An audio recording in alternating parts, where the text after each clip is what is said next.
Hey guys, John Michael here with Peridot. Hope you're doing well.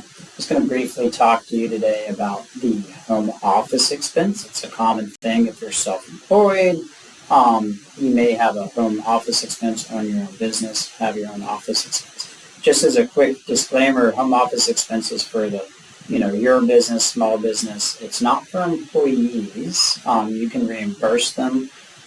Maybe for use of the home office or use of the personal stuff, but we're going to be talking about a home office deduction that you would be taking as a self-employed or small business owner.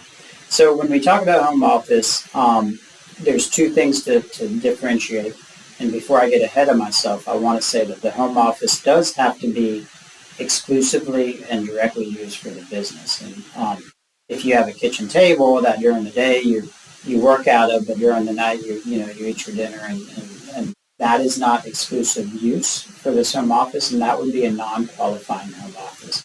It has to be a specific qualifying designated area just for the office. So anything that's shared like that, it's not going to qualify.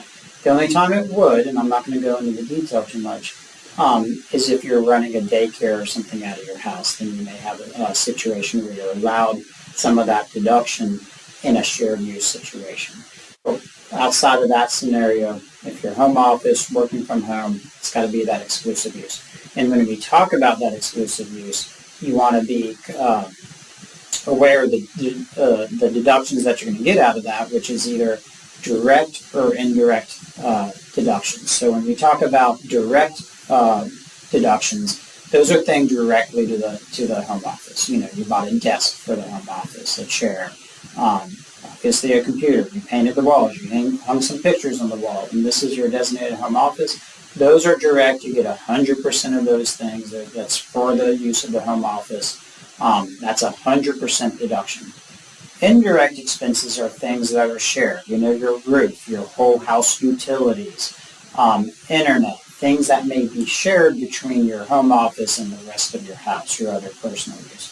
So when we talk about indirect expenses, that is where we apply a square footage percentage.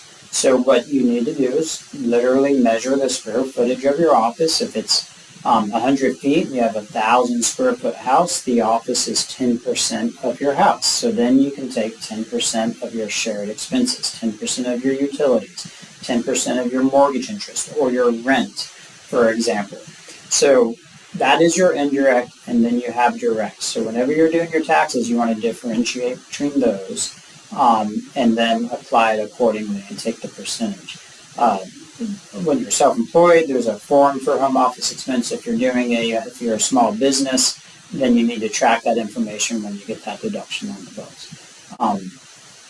But that's mostly it when it comes to home office. If you have any questions, you can follow up, and good luck.